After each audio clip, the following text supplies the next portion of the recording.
영성은 관계입니다. 영성은 관계다.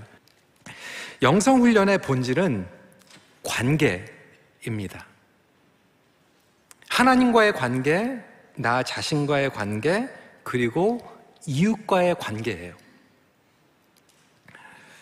어떤 분들은 영성 그러면 굉장히 신비롭고 산에 가가지고 돛 닦고 어떤 경지에 오르는 그런 개념으로 생각하시는 분들이 있고요.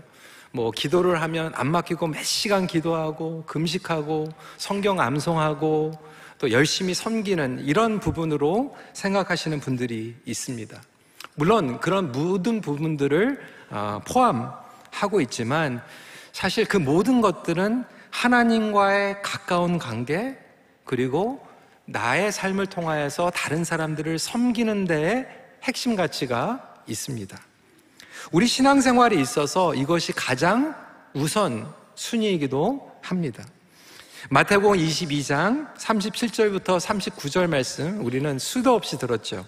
예수께서 이르시되 내 마음을 다하고 목숨을 다하고 뜻을 다하여 주 너의 하나님을 사랑하라 하셨으니 이것이 크고 첫째 되는 계명이요 둘째도 그와 같으니 내 이웃을 내 자신같이 사랑하라 하셨으니. 기독교는 단순한 이론이나 교리가 아닙니다. 그 모든 것들 가운데에서 사랑의 관계로 들어가는 거예요. 그러니까 주님을 더 알고 주님을 더 사랑하는 것, 다른 사람들을 주님께서 주신 사명대로 사랑하는 것. 우리가 은사를 사모하지만 결국 은사는 예수 그리스도의 공동체를 사랑하며 섬기기 위함입니다. 전도도 마찬가지예요. 여러분, 왜 우리가 전도합니까? 그 대상자가 도구입니까? 아니죠. 그 대상을 하나님의 마음으로 사랑하기 때문에 전도하는 거예요. 그래서 전도 중에서도 관계를 통한 전도가 가장 효율적이고 영향력이 있습니다. 삼위일체 하나님께서 우리에게 주신 지상 명령 그 자체가 관계적인 사명이기 때문에 그렇습니다. 그 관계를 통해서 하나님 나라를 경험하는 거예요. 그 관계를 통해서 하나님 안에서 생명을 누리는 것입니다. 그런데 정작 저와 여러분들의 삶은 어떠합니까? 많은 경우에는 이 믿음과 우리의 삶에 갭이 있어요. 격차가 있어요. 그러니까 예수 믿는 가정에서 서로를 아프게 합니다. 어떤 가정은 남편이 신앙생활을 오래 했어요. 아내도 신앙생활을 오래 했어요. 그런데 서로 사랑하지 못해요. 하나님께서 저와 여러분들을 세상의 일자리로, workplace로, marketplace로, 제사장으로 불러주셨는데 저와 여러분들은 교회에선 거룩한 모습으로 예배를 드리지만 직장에 나아가서는 그들과 관계를 맺지 못하고 있어요. 신뢰받지도 못하고 오히려 갈등 가운데 중심에 서 있는 경우들이 얼마나 많이 있는지 몰라요.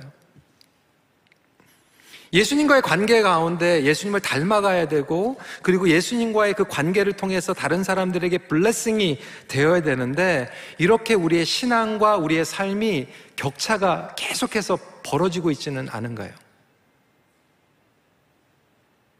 원수를 사랑하라고 했는데 정작 우리 옆에 있는 사람들을 우리는 용서하지 못해요. 이렇게 신앙생활을 하고 있지만 관계에 실패하고 있는 분들이 얼마나 많이 있는지 몰라요.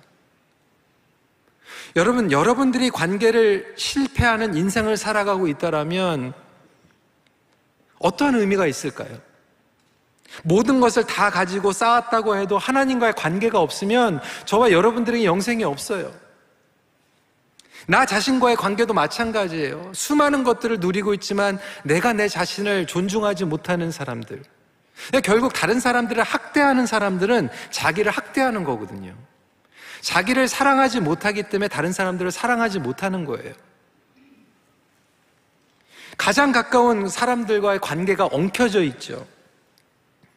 그렇다면 여러분은 과연 무엇을 추구하며 살아가고 있습니까? 여러분들에게 주는 이 신앙의 의미는 과연 무엇입니까? 그럼에도 불구하고 이 관계는요, 결코 쉽지 않아요.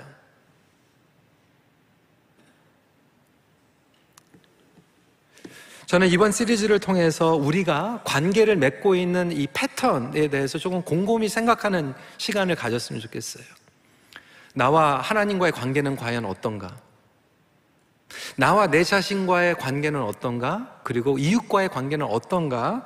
또 살펴보는 가운데 깊이 깨닫고 회복과 변화가 일어나는 복된 시간이 되길 주님의 이름으로 축원합니다. 그러면 가장 기본적으로 어디에서 시작을 해야 되냐면, 하나님은 당신의 이미지로 저와 여러분들을 창조하셨다는 거예요. God has created us in His image. 26절부터 27절 말씀 같이 한번 읽어볼까요? 시작. 하나님이 이르시되 우리의 형상을 따라 우리의 모양대로 우리가 사람을 만들고, 그 다음 절입니다. 하나님이 자기 형상 곧 하나님의 형상대로 사람을 창조하시되 남자와 여자를 창조하시고. 여러분, 이것이 가장 기본적이에요. 저와 여러분들은 하나님의 형상으로 창조받은 줄 믿으시기 바랍니다. 그래서 여러분 옆에 있는 분 아무리 마음에 안 들어도요, 그분이 하나님의 형상으로 창조받은 사람이에요. 이 부부 생활도 마찬가지고 자녀와도 마찬가지고, 가장 기본적으로 관계를 맺는데 중요한 포인트는 내가 그 사람을 봤을 때 하나님의 형상을 볼 수 있는가, 거기에서 존중이 시작이 됩니다.